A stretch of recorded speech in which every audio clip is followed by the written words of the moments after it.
रोज एक नई कहानी देखने के लिए चैनल को सब्सक्राइब करें और बेल आइकन दबाना ना भूलें। खाते पीते घर की बहू पुणे शहर की रेशमा अपनी ससुराल में खाने को लेकर बहुत सीरियस रहा करती। उसे काम करने से ज्यादा खाना खाने में सुकून मिलता।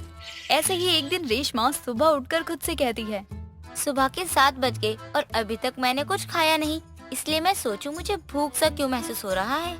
क्या वो बहू खुद से क्या बातें कर रही है? अगर ऐसे ही अकेले अकेले बात करती रहेगी तो आते जाते लोग तुझे पागल समझेंगे। माँ जी, मैं सोच रही थी खाने में क्या बनाऊं। 7 बज गए हैं और सभी को भूख भी लग जाएगी, इसलिए क्या बनाऊं वही सोचकर खुद से बातें कर रही थी। बहू अभी तो 7 बज रहे हैं, इतनी भी जल्दी क्या है खाना बनाने की? जा अभी मॉर्निंग वॉक कर ले, कसरत कर, थोड़ी किताबें पढ़ ले। क्या हर वक्त खाने के बारे में ही सोचती रहती है? माँ जी, मैं खाने के बारे में नहीं सोचूंगी तो और कौन सोचेगा। वैसे इंसान इस दुनिया में खाने के लिए ही तो आया है। मैं बेस्ट ऑफ लाइफ के बारे में सोचती रहती हूँ। वैसे माँ जी, किताबें पढ़कर किसका पेट भरा है भला बताइए। सास बहू के हर वक्त के खाना खाने की आदत से बहुत परेशान थी। अब बेचारी सास करे तो क्या करे। ऐसे ही एक दिन रेशमा टीवी देखती हुई पिज्जा खा रही थी। तभी वहाँ रेशमा की ननद और सास आते हैं और उसे पिज्जा खाता हुआ देखकर पिया कहती है, क्या बात है भाभी, पिज्जा खा रही हो? भाभी, अच्छा भाभी, आपसे एक सवाल करना था। आपकी इजाजत हो तो कुछ बोलूं? हाँ बोलो ननद जी, क्या बात है, लेकिन पिज्जा मत मांगना, वो मैं नहीं दे सकती तुम्हें। बाकी तुम जो कहना चाहती हो ना वो कहो। भाभी, पहले आपको बोल दूं, मेरी बात का बुरा मत मानना। जो भी पूछूं उसका जवाब सच सच देना। हाँ पूछो तो पहले, कब से गोल गोल बातें किए जा रही हो? जो भी कहना है फटाफट कहो। भाभी, आप पूरे दिन में कितना किलो खाना खा लेती हो, हिसाब है कुछ? अगर नहीं है तो आज के बाद नाप तोल कर खाया करो। पिया, मैं खाते पीते घर की बहू हूँ और इसलिए मुझे रोका टोका मत करो। और हाँ, खाना कौन नाप तोल कर खाता है? अगर तुम खाती हो तो मत खाओ। बहू हर वक्त तो खाना खाते रहती है, पता नहीं ज्यादा खाना खाने से कौन सी बीमारी लग जाए। कभी तो अपनी सेहत का ख्याल रखा कर। हर वक्त खाना सोना।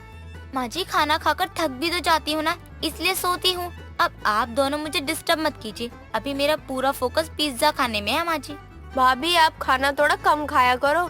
अब बात आपकी सेहत की आ गई है, जितना कम खाओगी सेहत उतनी अच्छी रहेगी। डोंट वरी प्रिया, देखो मुझे, मैं आज भी कितनी स्लिम हूँ। जितना भी खाना खा लूँ, लेकिन देखो मुझे मेरा खाना मेरी बॉडी को लगता ही नहीं है।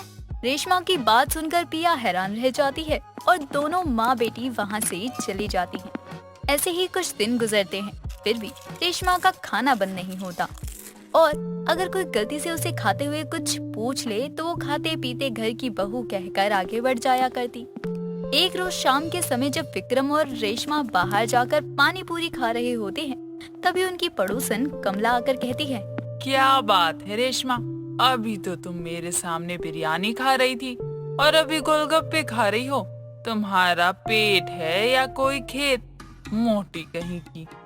आपको मेरी पेट की फिक्र करने की कोई जरूरत नहीं है कमला चाची, आप अपना देखिए। बढ़िया ही मुझे मोटी कहने वाली, खाते पीते घर की बहू हूँ तो खाऊंगी ही ना। कैसे बात कर रही हो रेशमा, जरा तमीज से बात करना सीख लो। पड़ोसी है कमला चाची हमारी, अपने से बड़ों का आदर करना सीख लो तुम। छोड़ दे बेटा, मैं ही शायद गलत बोल गई, इसलिए बहू को बुरा लग गया। खैर, मैं जाती हूँ, तुम दोनों आराम से गोलगप्पे खाओ। बेचारी कमला चाची, उन्होंने कुछ भी गलत नहीं कहा था तुम्हें। और तुम तो अपने पेट को जरा आराम दिया करो, अरे ताकि वो ठीक रहे। लेकिन नहीं, तुम्हें तो बस खाना है और सोना है। आज हमारा बाहर आना फुल वेस्ट हो गया। चलो अब घर। नहीं, मुझे अभी घर नहीं जाना, चलो ना हम कहीं और चलते हैं और कुछ खाते हैं, लेकिन खाना जहाँ टेस्टी हो वहाँ चलेंगे। नहीं, अब नहीं, तुमने बहुत खा लिया, अब तुम्हें कुछ नहीं खाना है। और तुमने खुद को देखा है कितनी मोटी हो गई हो तुम। जितने दिन बीत रहे ना उतनी ज्यादा फैलती जा रही हो। आप बोलना क्या चाहते हो कि मैं मोटी हो रही हूँ? मुझे तो नहीं लगता कि मैं मोटी हो रही हूँ। अब वैसे भी आपकी नजर कमजोर हो गई है। हाँ, शायद तुम ठीक कह रही हो, शायद मेरी आंखें कमजोर हो गई है। वो क्या है ना, पूरे दिन ऑफिस में पतली पतली लड़कियों को देखता रहता हूँ और जिसके कारण ना तुम मुझे मोटी दिखने लग गई। हाँ, इसीलिए तो मैं आपको मोटी नजर आती हूँ। वैसे भी खाती पीते घर की बहू हूँ, कुछ तो दिखना चाहिए असर। विक्रम भी अब रेशमा को खाने के बारे में बता कर थक चुका था। बेचारा करता भी तो क्या करता। ऐसे ही कुछ दिन और गुजर जाते हैं। इन कुछ दिनों में रेशमा का वजन बहुत ज्यादा बढ़ गया था, लेकिन रेशमा अपनी हरकतों से कहाँ बाज आती है। ऐसे ही एक दिन रेशमा अपनी ननद से कहती है, ननद जी जरा मेरे लिए खाना बना दो, मुझे बहुत तेज भूख लगी है। वो क्या है ना, मैंने दोपहर से ज्यादा खाना नहीं खाया, इसीलिए शायद मुझे भूख लग रही है। भाभी कितना खाती हो आप? आपके लिए खाना बना बना कर मेरे हाथों में दर्द हो गया। इतना क्यों खाती हो? ओ माय गॉड, तुम मेरे खाने पर नजर गड़ाए हो। इसीलिए मैं कहूँ आजकल मुझे इतनी भूख कम क्यों लगती है। अब पता चला कि तुम मेरे खाने को पूरा घूर कर देखती हो, तभी मेरा मन नहीं करता ज्यादा खाना खाने को। हे भगवान, माँ देखो ना, भाभी मुझे क्या बोल रही हैं। इनको लगता है मैंने इनके खाने में नजर लगाया है, तभी इनको खाना नहीं खाया जा रहा है। लो इनकी नौटंकी। बहू, तूने क्या कहा मेरी बेटी पिया को कि वो तेरे खाने पे नजर रखती है, जबकि वही तेरा पूरा खाना बनाती है। हाँ तो ना खाऊं खाना, आप क्या चाहती हो? बाहर वाले मुझे क्या कहें, बेचारी बहू।